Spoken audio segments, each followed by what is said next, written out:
नमस्कार। शहद हम सभी खाते हैं, है ना? पर क्या कभी सोचा है कि आखिर ये बनता कैसे है? देखिए, ये कोई सीधी साधी प्रक्रिया नहीं है, बल्कि ये तो कुदरत का एक छोटा सा जादू है।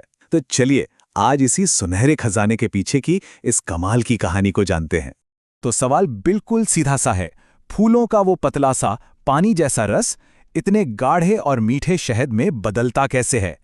आइए इस पूरी प्रक्रिया को ना स्टेप बाय स्टेप समझते हैं और देखते हैं कि कैसे प्रकृति एक मामूली सी चीज को इतना खास बना देती है।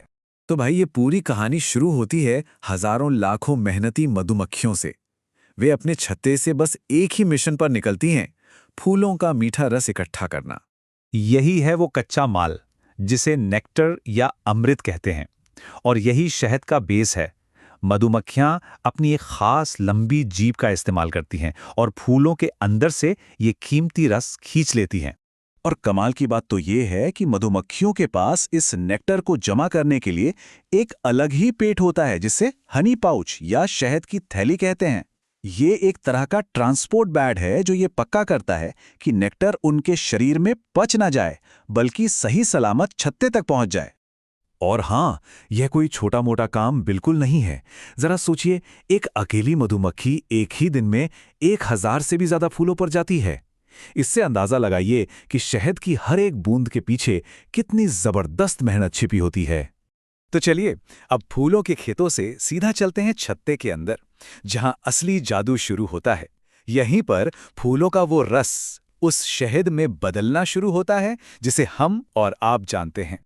देखिए, शहद बनने की इस पूरी प्रोसेस को हम इन 4 सिंपल स्टेप्स में समझ सकते हैं। पहला, नेक्टर इकट्ठा करना, फिर उसमें एंजाइम्स मिलाना, उसके बाद पानी सुखाना और आखिर में उसे संभाल कर रखना। चलिए एक एक करके इन्हें समझते हैं।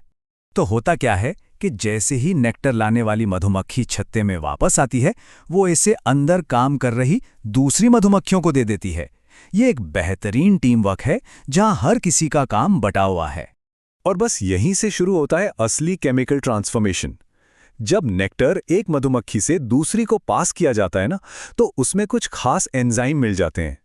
ये एंजाइम नेक्टर की मुश्किल शुगर को तोड़कर आसान शुगर में बदलना शुरू कर देते हैं। शहद बनने की प्रक्रिया का ये सबसे पहला और सबसे जरूरी केमिकल स्टेप है। अब आता है अगला और शायद सबसे जरूरी स्टेप, जो शहद को उसकी पहचान देता है, और वो है पानी को सुखाना। इसी से शहद गाढ़ा होता है और सालों साल तक खराब नहीं होता। ये बदलाव कितना बड़ा है, इसका अंदाजा इस बात से लगाइए। जब नेक्टर इकट्ठा होता है तो उसमें 70 से 80% तक पानी होता है, मतलब लगभग जूस जितना पतला। लेकिन तैयार शहद में सिर्फ 17 से 18% पानी ही बचता है ना? कमाल का ट्रांसफॉर्मेशन। तो इतना सारा पानी सूखता कैसे है? दरअसल मधुमक्खियां एक साथ मिलकर अपने पंखों को अविश्वसनीय तेजी से फड़फड़ाती हैं।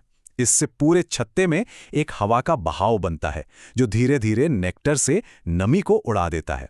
मतलब पूरा छत्ता एक नेचुरल डिहाइड्रेटर की तरह काम करने लगता है।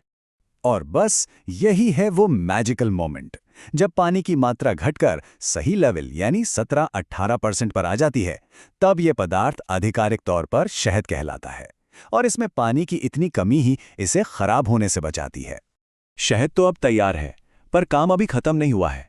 अब इस कीमती खाने को भविष्य के लिए सही से स्टोर करना है, ताकि सर्दियों में जब फूल न हो तो पूरी कॉलोनी के पास खाने को कुछ हो। मधुमक्खियां इस तैयार शहद को मोम से बने अपने आइकॉनिक 6 कोनों वाले यानी हेक्सागोनल सेल्स में भरना शुरू कर देती हैं। ये शेप स्टोरेज के लिए सबसे अच्छा होता है, क्योंकि इसमें बिना कोई जगह बर्बाद किए सबसे ज्यादा शहद स्टोर किया जा सकता है। और आखिर में शहद से भरे हर एक खाने को मोम की एक पतली परत से सील कर दिया जाता है। ये सील इतनी मजबूत होती है कि उसमें हवा भी नहीं जा सकती, जो शहद को नमी और बैक्टीरिया से बचाती है। और पता है, यही वजह है कि हजारों साल पुराने मकबरों में भी शहद एकदम सही सलामत मिला है। हमने ये तो देख लिया कि ये सारा काम कितनी सारी मधुमक्खियां मिलकर करती हैं, पर एक सवाल दिमाग में आता है, ये लाखों वर्कर बीज आखिर आती कहां से हैं? यहीं पर कहानी में एंट्री होती है रानी मधुमक्खी की। हर छत्ते की एक ही रानी होती है। वो ना तो शहद बनाती है और ना ही फूलों का रस इकट्ठा करती है। उसका सिर्फ एक लेकिन सबसे जरूरी काम होता है, और वो है अंडे देना, जिससे कॉलोनी की लाखों की आबादी बनी रहे। रानी मधुमक्खी लगातार नई वर्कर बीज को जन्म देती रहती है और इसी से ये पक्का होता है कि शहद बनाने का काम कभी रुके नहीं। एक तरह से कहा जाए तो वही इस पूरे सिस्टम की, इस पूरी फैक्ट्री की नींव है। तो एक नन्ही सी मधुमक्खी की दिन भर की उड़ान से लेके पूरे छत्ते के टीम वर्क तक शहद की हर बूंद के पीछे एक पूरी की पूरी कहानी है। तो अगली बार जब कोई एक चम्मच शहद खाएगा तो क्या उसे इन नन्हे कारीगरों की एक कमाल की मेहनत याद आएगी?